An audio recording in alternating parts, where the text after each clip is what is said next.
बॉलीवुड की फिल्मों में आपने सोने की स्मगलिंग बहुत देखी होगी।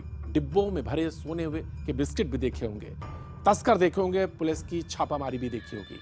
आज गुजरात में ये सब कुछ हुआ, लेकिन हकीकत में गुजरात में आज अहमदाबाद एयरपोर्ट पर 60 किलो सोना पकड़ा गया।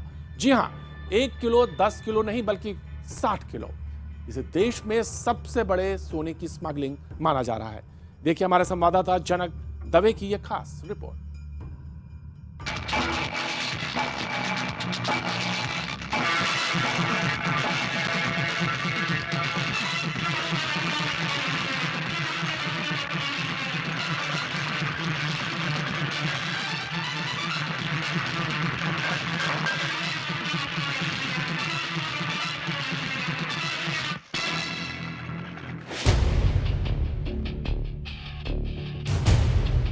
अपनी टीवी स्क्रीन पर आप देश में तस्करी करके लाए गए सोने की सबसे बड़ी खेप देख रहे हैं। खाली 24 कैरेट सोने के दर्जनों बिस्किट, चमकते हुए, शानदार दिखते हुए।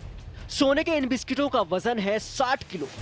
देश में इससे पहले कभी इतना ज्यादा सोना नहीं पकड़ा गया।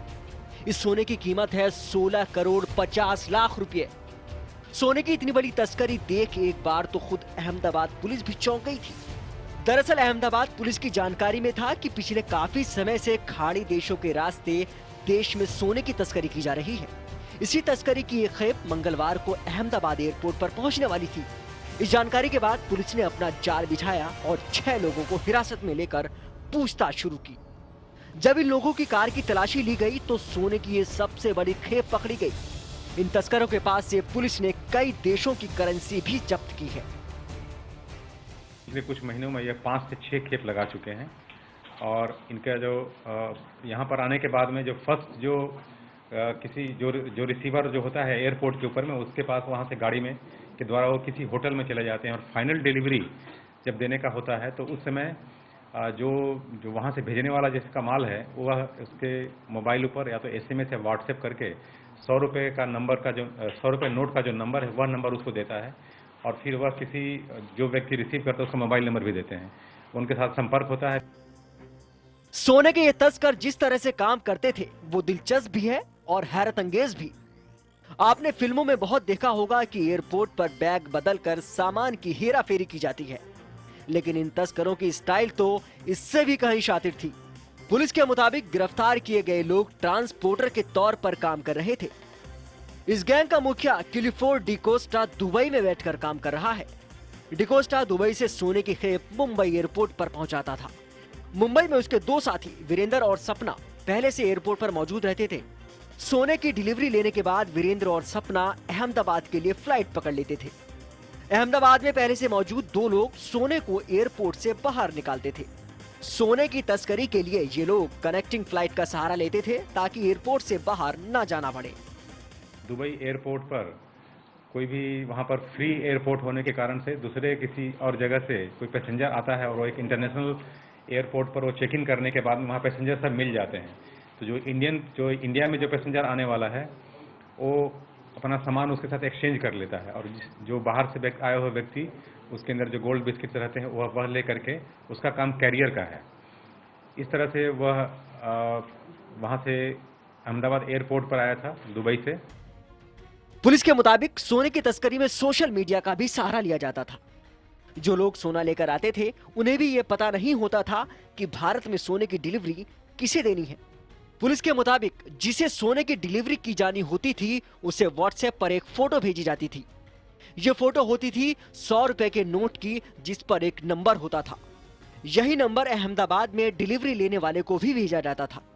अहमदाबाद एयरपोर्ट पर नंबर वेरिफिकेशन के बाद सोने की डिलीवरी कर दी जाती थी। यानी सब कुछ फिल्मी अंदाज में, या कहें उससे भी ज्यादा। पुलिस का कहना है कि सोने के ये तस्कर हमेशा बिजनेस क्लास में सफर करते थे और फ्लाइट बदलते रहते थे।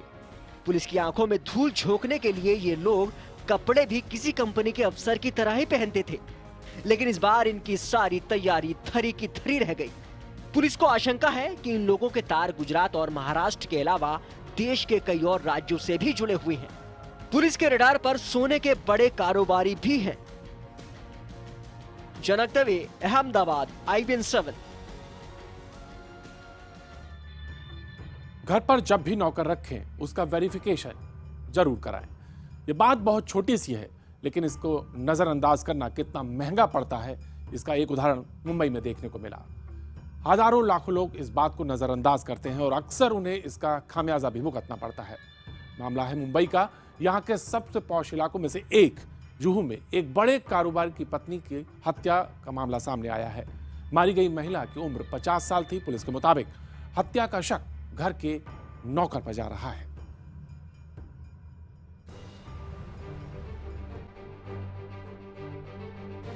जब नौकर का पुलिस वेरिफिकेशन ना हो, जब किसी अनजान को घर में नौकर रख लिया जाए, जब कहीं सुनी बातों पर भरोसा किया जाए, तो इसका खामियाजा बेहद खतरनाक होता है। इस बार ये खामियाजा भुगता मुंबई के बेहद पॉश इलाके जुहू में रहने वाली मानवती पारिक ने। 50 साल की मानवती की बड़ी ही बेरहमी के साथ उनके घर में हत्या कर दी गई। हत्या का शक घर के नौकर पर है। मानवती की हत्या के बाद से ही वो फरार है। पुलिस के मुताबिक पीड़ित परिवार ने आरोपी नौकर का पुलिस वेरिफिकेशन नहीं कराया था। मानवती पारिक गुरु कृपा सोसाइटी के इस घर में अपने पति और बेटी के साथ रहती थी। सोमवार रात हत्या की खबर मिलने के बाद पुलिस जब इस घर में पहुंची थी तो पूरे फ्लैट में सामान बिखरा हुआ था। मानवती पारिक की लाश घर के ही बाथरूम में थी और दिलीप नाम के नौकर का कुछ पता नहीं था। पुलिस के मुताबिक घर से 30 लाख रुपए से ज्यादा का सामान भी गायब है। ऐसे में फरार नौकर की तलाश में छापेमारी की जा रही है। करीब 35 लाख के जेवर और कुछ कैश ऐसा मिलाकर 35 लाख के प्रॉपर्टी चोरी हुई है। इसमें हमें कुछ लीड्स मिले हैं, उस पर हम काम कर रहे हैं और जल्दी इसमें जो कल्प्रिट्स है वो गिरफ्त में आ जाएंगे। जानकारी के मुताबिक मानवती पारिक के पति और बेटी सोमवार सुबह 11 बजे कारोबार के सिलसिले में घर से चले गए थे। उसके बाद मानवती और उनका नौकर दिलीप ही घर पर था। दोपहर करीब 4 बजे जब पारिक के घर खाना बनाने के लिए दूसरा नौकर पहुंचा तो किसी ने दरवाजा नहीं खोला। खाना बनाने वाले ने इसकी जानकारी ड्राइवर को दी। ड्राइवर ने तुरंत ही जुहू इलाके में ही रहने वाले मानवती के बेटे को बताया कि घर का दरवाजा नहीं खुल रहा। बेटे के कहने पर मानवती की बहू गुरु कृपा सोसाइटी पहुंची। डुप्लीकेट चाबी से घर का दरवाजा खोलने पर उसने हर तरफ घर का सामान बिखरा हुआ देखा। मानवती की लाश बाथरूम में पड़ी थी। पीड़ित परिवार ने 3 महीने पहले ही दिलीप को नौकर रखा था। दिलीप को नौकरी घर के पुराने नौकर की सिफारिश पर दी गई थी। नौकरी देने के बाद परिवार ने दिलीप की फोटो खींचकर घर में ही एक अलमारी में रख दी थी। पुलिस के मुताबिक मानवती की हत्या के बाद आरोपी दिलीप ने न सिर्फ लूटपाट की बल्कि वो अलमारी में रखी अपनी फोटो भी ले गया है। ऐसे में अब पुलिस सोसाइटी से मिली सीसीटीवी तस्वीरों के सहारे दिलीप की पहचान करने में जुटी है। वो शाम को उनकी बहू और बेटा पास में ही रहते। बहू 5:30 बजे घर आई और उनके पास जो की थी उससे घर खोला तो ये वारदात सामने आई है। पुलिस पुराने नौकर से दिलीप के बारे में पता लगाने की कोशिश भी कर रही है। कई इलाकों में छापेमारी भी की गई है। पुलिस का दावा है कि इस मामले में उसे कुछ अहम सुराग मिले हैं जिससे वो आरोपी दिलीप को जल्द ही पकड़ लेगी। मायानगरी के इस मामले ने एक बार फिर साबित किया है कि बिना पुलिस वेरिफिकेशन कराए घर में किसी को नौकर रखना कितना भारी पड़ सकता है। जो उस नौकर की तस्वीर थी वो लापता थी। हालांकि पुलिस ने उससे जुड़े जो तमाम लोग हैं उनसे पूछताछ शुरू की है और पुलिस के पास फिलहाल सुराग के नाम पर बिल्डिंग के आउट गेट पे जो सीसीटीवी कैमरा लगा हुआ है उसमें कुछ तस्वीरें दिखाई दी है जिसमें घर का जो नौकर है वो कुछ सामान लेकर बाहर निकलते हुए दिखाई दे रहा है। लेकिन जिस तरह से ये वारदात बेहद पॉश बेहद सुरक्षित इलाके में हुई है, जो आम लोग हैं उनकी सुरक्षा को लेकर एक सवाल जरूर खड़ा हो गया है। कैमरामैन मयूर के साथ निशात शमसी, मुंबई, IBN7। और अब बात करेंगे चौथी मंजिल के राज की, जिसका खुलासा अब इससे कुछ देर पहले हुआ है। जी हां, ये इस वक्त की सबसे बड़ी और अहम खबर है मुंबई से सटे पनवेल की, जहां पर 13 साल के गौरव की आज चौथी मंजिल से गिरकर मौत हो गई थी। और जो खबर अब इस वक्त हमारे पास आ रही है, छात्र ने आत्महत्या की थी। तो छात्र गौरव ने खुदकुशी की है और पुलिस के मुताबिक ये चौथी मंजिल से कूदकर गौरव ने यह खुदकुशी की है। गौरव नाम के इस छात्र को उसके ही टीचर ने पीट दिया था। पुलिस के मुताबिक पढ़ाई को लेकर टीचर और गौरव के बीच बहस हो गई थी। टीचर के हाथों पिटने के बाद गौरव ने स्कूल की चौथी मंजिल से कूदकर अपनी जान दे दी। हमारे साथ हमारे संवाददाता विवेक गुप्ता फोन लाइन पर मौजूद हैं, उनसे और जानकारी लेंगे। विवेक, ये कहा सुनी हुई टीचर और गौरव के बीच वो कितनी देर की थी और उसको कितने लोगों ने देखा और क्या कुछ कहा गया? विवेक। देखिए, सबसे पहले मैं आपको बताना चाहूंगा, ये जो पूरी घटना है मुंबई से सटे पनवेल की है। न्यू हॉरिजन स्कूल है, काफी बड़ा स्कूल माना जाता है पनवेल का। उसमें 13 साल का जो लड़का है जिसका नाम गौरव कंक है, उसने आज दोपहर तकरीबन 12:30 से 1 के बीच अपने स्कूल की चौथी मंजिल से कूदकर खुदकुशी कर ली। हालांकि जब ये मामला पुलिस स्टेशन तक पहुंचा तो पीड़ित लड़के के परिवार का साफ तौर पर कहना था कि उनके बच्चे खुदकुशी नहीं कर सकते, काफी छोटी उम्र का है। और पुलिस ने उनकी बात पर विश्वास किया तो पुलिस ने सबसे पहले टीचर से पूछताछ की आखिरकार क्या वजह है कि लड़का चौथी मंजिल से गिर गया। लेकिन बाद में इंक्वायरी में पता चला कि जो लड़का है, जो पीड़ित लड़का है, उसकी जो टीचर है, खासकर मैथ की टीचर और इंग्लिश टीचर, उसमें उस बच्चे की जो परफॉर्मेंस उतनी अच्छी नहीं थी, जिसकी वजह से इंग्लिश मैथ टीचर उसे हमेशा डांटते थे। होमवर्क की वजह से काफी ज्यादा बच्चे के ऊपर दबाव बनाया जा रहा था और बच्चे को भरी क्लास में डांटा भी जाता था। विवेक, हम आपको रोकना चाहेंगे, क्या ऐसा तुरंत फौरी कारण क्या बना जिससे कि ये घटना देखने को, क्योंकि 13 साल की उम्र है और बहुत छोटी उम्र है, तो ऐसा कौन सा कारण था? आज ऐसा क्या कहा गया कि कुछ जानकारी मिल पाई है जिसकी वजह से उसने ये कदम उठाया? देखिए, जो प्रतीक सबसे बड़ा सवाल ये खड़ा हो रहा है कि आखिर 13 साल के बच्ची ने खुदकुशी क्यों की। आपने ये जो पुलिस भी काफी ज्यादा हैरान है, स्कूल भी, प्रशासन भी काफी ज्यादा हैरान है कि इतने छोटे बच्चे ने आखिरकार खुदकुशी क्यों की।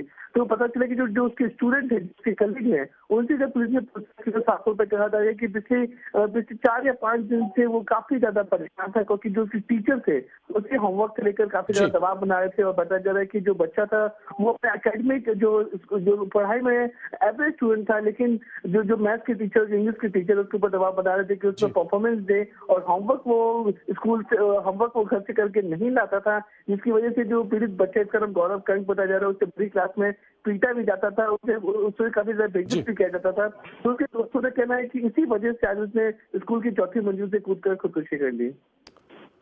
शुक्रिया विवेक जानकारी के लिए। तो एक दुखद घटना पनवेल मुंबई में देखने को आई और बिहार के दरभंगा में मिली एक चिट्ठी से हड़कंप मच गया।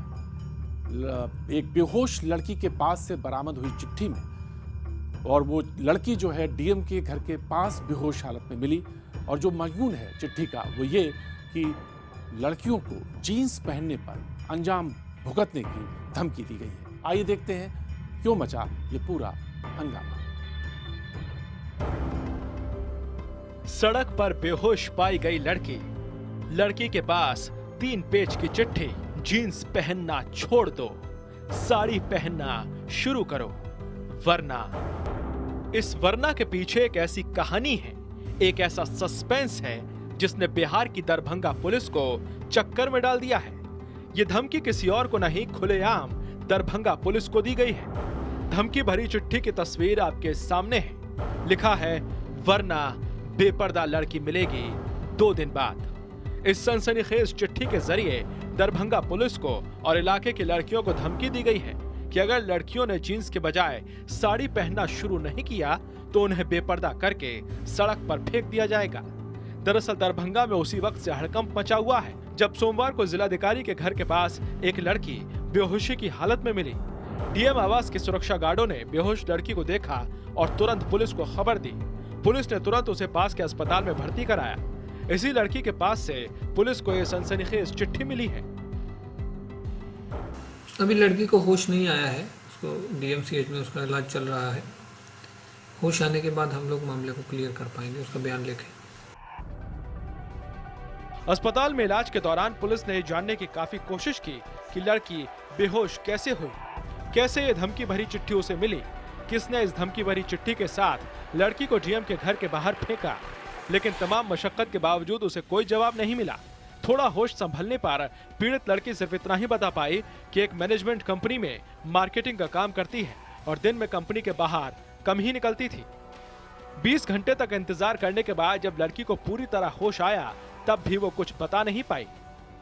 डीएम ऑफिस तक कैसे पहुंची और क्या किसी ने आपके साथ कुछ गलत काम किया है?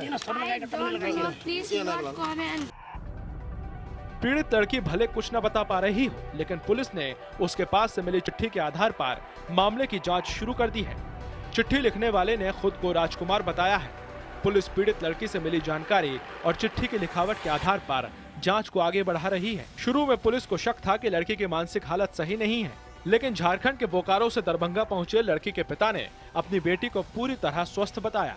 लड़की का इलाज करने वाले डॉक्टरों ने भी लड़की को मानसिक तौर पर स्वस्थ करार दिया है। टोटल जांच उसका कराया जा रहा है। एबीजी से लेकर के सीटी स्कैन तक थोड़ा पेशेंट होश में है, कोई उसको प्रॉब्लम नहीं है। उसको पूछने पर कि तुमको टेंशन, डिप्रेशन या साइकोसिस के बारे में, तो अभी कुछ वो बोल नहीं रही। मतलब कैसे क्या हुआ क्या नहीं है, बिना मतलब कुछ उससे तो कर नहीं पाएंगे। जाहिर है पुलिस फिलहाल बहुत खुलासा करना नहीं चाहती। हालांकि पुलिस पर एक आरोप ये भी है कि वो मामले को रफा दफा करने की कोशिश में है। पहले पुलिस ने इस बात से ही इनकार कर दिया था कि पीड़ित लड़की के पास से किसी तरह की चिट्ठी मिली थी, लेकिन चिट्ठी मीडिया में पहुंच जाने के बाद पुलिस को चिट्ठी की बात माननी पड़ी। अब पुलिस लड़की को घेरे में लेकर उसे मीडिया से बचाती हुई नजर आ रही है। ऐसे में इस मामले में बड़े सवालों के जवाब तलाशे जाने बाकी हैं। आखिर जीन्स पहनने पर लड़कियों को धमकी देने वाला शख्स कौन है? बेहोशी की हालत में लड़की डीएम के घर के पास तक कैसे पहुंची? क्या दरभंगा पुलिस इस मामले को दबाने में लगी है? इन सवालों के जवाब बहुत कुछ पीड़ित लड़की के बयान पर भी टिके हैं, इसलिए उसके पूरी तरह ठीक होने का भी इंतजार किया जा रहा है। दरभंगा से विजय श्रीवास्तव के साथ ब्यूरो रिपोर्ट, IBN 7।